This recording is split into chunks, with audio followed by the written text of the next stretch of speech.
அனைவருக்கும் வணக்கம். இந்த காணொலியிலே எல்ஐசியினுடைய அப்ரண்டிஸ் டெவலப்மெண்ட் ஆஃபீஸர் ஆரம்பம் மற்றும் முதன்மை தேர்வுக்கான பாடத்திட்டம், தேர்வு முறை, படிப்பதற்கான உதவி குறிப்புகள், பயனுள்ள இணையதள லிஸ்ட்டு, மாதிரி சோதனை இணையதளங்கள், சுய மதிப்பீட்டு வழிகாட்டுதல்கள், படிப்பிற்கான திட்டம் ஆகியவற்றை இந்த காணொலியிலே காணலாம். அன்பு மாணவர்களே, ஆசிரியர்களே, பெற்றோர்களே, நான் அனைத்து காணொலிகளையும் சொல்கிறது ஒரே விஷயந்தான். எல்லா போட்டித் தேர்வுக்கும் ஏகதேசமாக 60-70% ஒரே மாதிரியான ப்ரிப்ரேஷன் தான். இந்த காணொலியினுடைய சிறப்பு என்ன அப்படின்னா, இந்த போட்டித் தேர்வுக்கான சிலபஸுடைய யூனிட் லிஸ்ட்டு கொடுத்துருக்கேன். அப்புறம் பயனுள்ள இணையதளங்கள் கொடுத்துருக்கேன், மார்க் டெஸ்ட் கொடுத்துருக்கேன், உங்களுக்கு செல்ஃப் பிளான் அந்த வெப்சைட்டுக்குள்ளே கொடுத்துருக்கேன். Study plan, self assessment plan கொடுத்துருக்கேன். இதை நீங்கள் பொதுவாக வச்சுக்கிட்டு இந்த மாடல்லேருந்து நீங்கள் படித்து ஒன்றுன்னா நீங்கள் இதை வச்சு நீங்கள் டெவலப் பண்ணி உங்களுக்கான ஒரு மாதிரியை நீங்கள் டெவலப் பண்ணிக்கோங்க. சரியா? ரைட்டு. இப்போ எல்ஐசி அப்ரண்டிஸ் டெவலப்மெண்ட் ஆஃபீஸருக்கான தேர்வு 2 தேர்வு, ப்ரிலிமினரி 1, மெயின் 1. இதில் pattern of examination, refer website, mark website, interview, medical test மூலம் தேர்ந்தெடுக்கப்படுவீர்கள். இதனுடைய ஒன்றாக காண்போம். இதுதான். சரிங்களா? இப்போ என்ன அப்படின்னு பார்த்தீங்கன்னா, exam pattern stages. 1 online CBT, அது ப்ரிலிமினரியாக இருந்தாலும் மெயினாக இருந்தாலும் கம்ப்யூட்டர் பேஸ்ட் டெஸ்ட் தான். அதில் பாஸ் பண்ணதுக்கப்புறம் பர்சனல் இன்டர்வியூ, அதில் பாஸ் பண்ணதுக்கப்புறம் மெடிக்கல் டெஸ்ட்டு, செலெக்ஷன். இப்போ எவ்வாறு தேர்ந்தெடுக்கப்படுவார்கள்? 3 வகையான கேட்டகரியில் தேர்ந்தெடுக்கப்படுறாங்க. ஒன்று பாருங்கள், எல்ஐசி எம்ப்ளாயி, எல்ஐசியில் பணிபுரியவங்களுக்கு அது ஒரு தனி, எல்ஐசி ஏஜென்ட்களுக்கு தனி. 3வது ஓப்பன் மார்க்கெட், ஓப்பன் கேண்டிடேட், மார்க்கெட்ன்றதை விட ஓப்பன் கேண்டிடேட். 3 வகையான தேர்வு நடைபெறும். 3 வகையான தேர்க்கை. ஓகே, ரைட்டுங்களா? இப்போ பாருங்கள், ப்ரிலிமினரி எக்ஸாமுக்கு என்னென்னன்றதை பார்க்கலாம். 1 மணி நேரம். செலெக்ஷன் 3 செக்ஷனாக இருக்கும். ப்ரிலிமினரி என்னென்ன? Reasoning, numerical ability, English language. நான் பல காணொலியில் சொன்ன மாதிரி இந்த 3 சிலபஸ் எல்லா போட்டித் தேர்வுலையும் பொதுவானது தான். ரைட்டுங்களா? இதில் நீங்கள் கவனிக்க வேண்டிய விஷயம் என்னென்னா, நல்லா கவனிங்க. ரீசனிங் 35 கேள்வி, 35 மார்க்கு. 35 கேள்வியை நீங்கள் எவ்வளோ நேரத்தில் எழுதணும்? 20 மினிட்ஸ் எழுதணும். 20 மினிட்ஸ்னால் எவ்வளோ நேரம்? அரை நிமிஷத்தில் நீங்கள் என்ன செய்யணும்? ரீசனிங்கை அடிக்கணும். இப்போ ரீசனிங்கு, நியூமரிக்கல் எபிலிட்டி, இது எல்லாமே 35. அப்போ எவ்வளோ நேரத்தில் அடிக்கணும்? அரை நிமிஷத்தில் நீங்கள் ஒரு கேள்விக்கு பதில் சொல்லி ஆகணும். அதற்கு தான் நீங்கள் முழுமையாக பயிற்சி எடுத்துக்கணுன்றதுக்காக தான் இந்த காணொலி. English 30 mark. சரிங்களா? ரைட்டு. இப்போ டோட்டல் 100 கேள்விக்கு விடையளிக்க வேண்டும், 60 நிமிஷம். ஆகவே எவ்வளோ நேரம்? 100 கேள்விக்கு விடையளிக்கணும்னா ஒவ்வொரு கேள்விக்கும் கிட்டத்தட்ட 3/4 நிமிஷத்தில் நீங்கள் கேள்விக்கு பதில் அளிக்க வேண்டும். அந்த அளவுக்கு உங்களுக்கு முயற்சியும் பயிற்சியும் வேண்டும். அடுத்து இப்போ வாங்க, இதான் இதைத்தான் நான் கட்டம் போட்டு சொல்லியிருக்கேன். உங்களுக்கு புரிகிறபடி கட்டம் போட்டு சொல்லியிருக்கேன். சரிங்களா? எவ்வளோ நேரன்றது பார்த்துக்கங்க. 20 மினிட்ஸ். ரைட்டுங்களா? ஒரு கேள்விக்கு 1 மார்க். ரைட்டுங்களா? 1 மணி நேரத்தில் முடிச்சிட்டிங்க. இப்போ அடுத்து சிலபஸ் ஃபார் ப்ரிலிமினரி எக்ஸாம். இப்போ நான் ஏற்கனவே பாடம் சொல்லியிருந்தேன். Syllabus reasoning ability puzzles, seating arrangement, direction sense, blood relation, syllogism, order and ranking, coding, decoding, machine input output, inequalities, alpha numerical simple reasons, data sufficiency, logical reasoning. இது எல்லாமே கேட்பாங்க. நீங்கள் வெப்சைட்டில் போய் இப்போ நான் வாசித்த இதில் நீங்கள் எம்சிக்யூ அப்படின்னு போட்டு டெஸ்ட் பண்ணிங்கன்னா, வித் ஆன்சர் போட்டிங்கன்னா ஆட்டோமேட்டிக்காக விடும். இப்போ அடுத்து நியூமரிக்கல் எபிலிட்டி என்னது? Data interpretation, inequality, number serious, approximation and simplification, data of sufficiency, arithmetic problem, இது எல்லாமே வந்து நியூமரிக்கல் எபிலிட்டியில் கேட்கக்கூடிய இதிலிருந்து தான் வரும். அடுத்து இங்கிலீஷ் வந்து reading comprehension, fillers, close test, sentence error, sentence improvement, vocabulary based questions, jumbled paragraph, word usage, phrase connector, paragraph related question. இது எல்லாமே வந்து 10th + 2 அடிப்படையாக கொண்டது.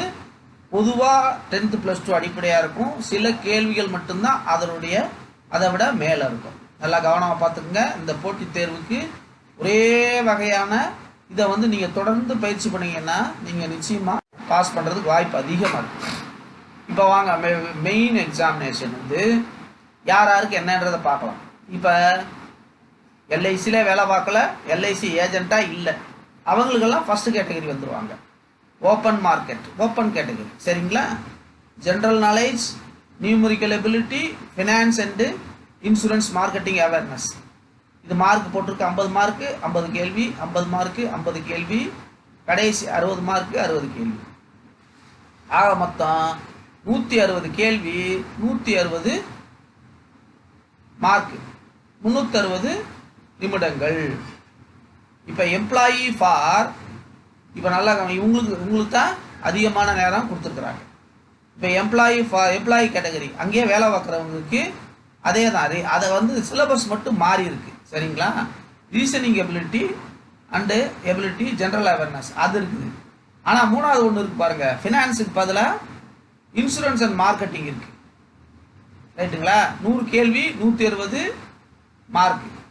மொத்தம் அவங்களுக்கு என்னது 160 கேள்வி. ஓப்பன் மார்க்கெட்டில் இருக்கவங்களுக்கு 160 கேள்வி, எம்ப்ளாயாக இருக்கவங்களுக்கு 100 கேள்வி சரிங்களா. மார்க் 1.5 மார்க்கு ரைட்டுங்களா. அடுத்து ஏஜெண்ட்டாக இருக்கவங்களுக்கு அதே தான். இதில் வந்து முக்கியமான விஷயம் 3rd பார்ட் மட்டும் practice and principles of insurance marketing, அது மட்டும் மாறுபடும். அது உங்களுக்கு கேள்வி 100 கேள்வி. இப்போ நல்லா கவனமாக வச்சுக்கோங்க. எம்ப்ளாயாக இருக்கவங்களுக்கு 100 கேள்வி, ஏஜெண்ட்டாக இருக்கவங்களுக்கு 100 கேள்வி. யார் ஓப்பன் கேட்டகரிக்கு வந்து 160 கேள்வி. ஆகவே ஓப்பன் மார்க்கெட்டில் இருக்கவங்க ரொம்ப கடுமையாக படிக்க வேண்டும். அவங்க இதை மட்டும் படித்தா போதும். ஓப்பன் மார்க்கெட்டுக்குனா finance and insurance marketing awareness, இது வந்து ஃபினான்ஸு, இன்சூரன்ஸு, இதை பற்றி நீங்கள் தெரிந்து கொள்ள வேண்டும். இது வெப்சைட்டில் போட்டு எடுத்துக்கிற வேண்டியதான் சரிங்களா. 60 கேள்வி ரைட்டுங்களா. இவ்வளோதான் விஷயம். ஆக மொத்தம் நீங்கள் வந்து என்ன படிக்கணும்னு தெரிஞ்சுக்கணும். நீங்கள் எம்ப்ளாயி, இன்சூரன்ஸு அதை அவங்க பார்த்துக்குருவாங்க. உங்களுடைய கேட்டகரி இப்போ ஃபஸ்ட்டு கேட்டகரி ஓப்பன் கேட்டகரியை பாருங்கள். Open category 1, 2, 3. நீங்கள் இன்சூரன்ஸ், ஃபைனான்ஸை பற்றி அவேர்னஸ் வேணும், அதுக்கு 60 மார்க். மற்ற ரெண்டுமே பொதுவானது தான். 60 மார்க்கு 60 கேள்வி ரைட்டுங்களா. அடுத்து ஏஜெண்ட்டுகளுக்கு அவங்களுக்கு வேறு. அடுத்து எம்ப்ளாயி அவங்களுக்கு 3rd கேட்டகரி வேறு கற்றுக்கல. இப்போ வந்து மெயின் எக்ஸாமுக்கு வந்து என்னன்றது பார்க்கலாம். இது நியூமரிக்கல் எபிலிட்டியில் ஒன்றா கொடுத்துருக்குறேன். Simplification, approximation, number series, inequality, partnership, ratio and proportion, percentage, mixture and alligations, average age, time and work, pipe and cistern, simple interest, time and distance, boat and stream, permutation combination, அப்புறம் data interpretation, data sufficiency. இது எல்லாமே வந்து சாதாரணமான அடிப்படை group 4ல் கேட்கக்கூடிய numerical ability தான். நீங்கள் ஏற்கனவே இதில் படித்து கொண்டிருப்பீர்கள். இப்போ ரீசனிங் பாருங்கள். ரீசனிங் பேப்பர் 1ல் கேட்ட மாதிரி தான், ஆனால் கொஞ்சம் விரிவாக கேட்பாங்க. பஸ்ஸில், direction, syllogism, seating arrangement, input output, blood relation, இது எல்லாமே உங்களுக்கு என்ன இதில் கேட்டது பேப்பர் 1ல் தான். இப்போ ஃபினான்ஷியல் அவேர்னஸ்ன்னு சொல்லியிருக்கோம் பாருங்கள் ஓப்பன் கேட்டகரியில். இதுதான் முக்கியம். இதுதான் நீங்கள் புதுசாக படிக்க வேண்டிய பாடம். என்ன படிக்கணும்? Indian finance, capital market, money market, stock market, role of money market, primary secondary market, mutual fund, regulatory agency, special statutes, establishment of FSDC, financial stability and development council, இதை மட்டும் நீங்கள் புதுசாக நீங்கள் படிச்சீங்கன்னா எல்ஐசி ஏடிஎல்ஐ ஏற்கனவே நீங்கள் அப்ளை பண்ணியிருப்பீங்க. Apply பண்ண கேண்டிடேட்டு இதை படிச்சீங்கன்னா நிச்சயம் பாஸ் பண்ணிடுவீங்க. இல்லை நான் ஏடிஓ அப்ளை பண்ணலை அப்படின்னா பின்னால் வருங்காலங்களில் நீங்கள் இதை பயன்படுத்தி கொள்ளுங்கள். அதான் ரைட்டுங்களா? இப்போ கவனிங்க. இப்போ வந்து இன்சூரன்ஸ் மார்க்கெட் அவேர்னஸ்னா insurance history, knowledge, type, market, அப்புறம் glossary, private insurance, employment insurance, அப்புறம் schemes, current affairs, insurance concept and implementation. இப்போ 5 ப்ரிப்பரேஷன் ஆஃப் டிப்ஸு. இப்போ எல்லாம் பார்த்துட்டீங்க, சிலபஸ் பார்த்துட்டீங்க, ப்ரிலிமினரி மெயினுக்கு பார்த்துட்டீங்க. ப்ரிப்பரேஷன் டிப்ஸ் என்னென்னா அண்டர்ஸ்டாண்ட் த எக்ஸாம் பேட்டர்ன். மீண்டும் எக்ஸாம் பேட்டர்னை படிங்க.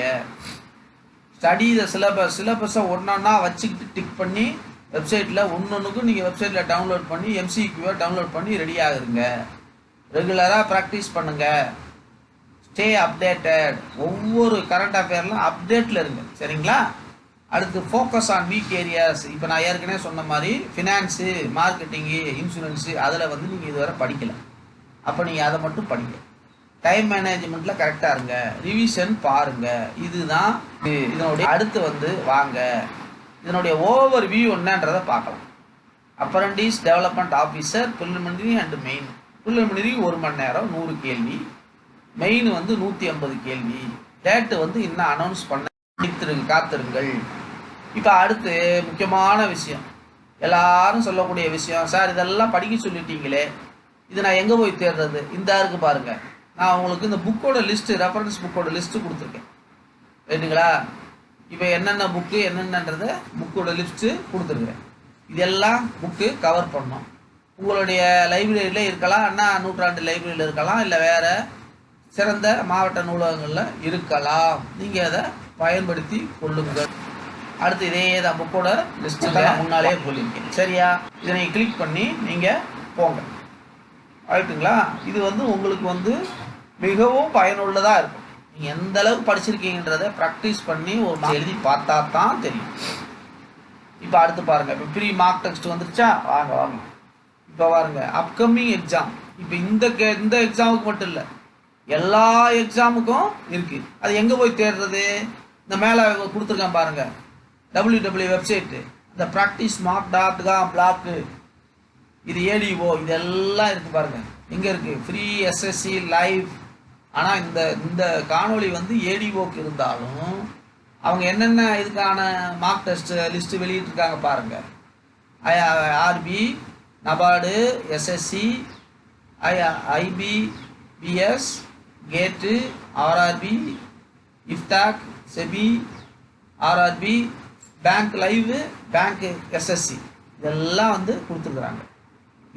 இந்த வெப்சைட்டுக்குள்ளே போனீங்கன்னா இந்த ப்ளூவில் உள்ள இந்த லிஸ்ட்டில் உள்ள மார்க் டெஸ்ட் பூரா வரும்.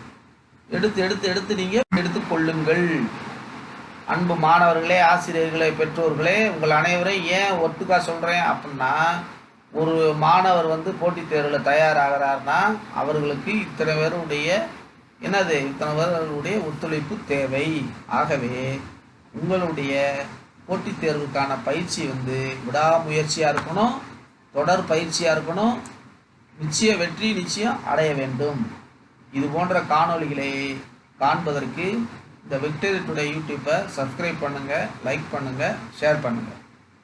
இதில் வந்து நீங்கள் வந்து சப்ஸ்கிரைப் பண்ணாமல் பார்ப்பதற்கு நான் வந்து உங்களுக்கு வழிவகை செய்து கொடுத்துருக்கிறேன். இருந்த போதிலும் நீங்கள் வந்து வர நீங்கள் என்ன செய்யுங்க, சப்ஸ்கிரைப் பண்ணுறதுக்கு பாருங்கள். ரைட்டுங்களா? பிறருக்கும் நீங்கள் சப்ஸ்கிரைப் பண்ண சொல்லுங்கள்.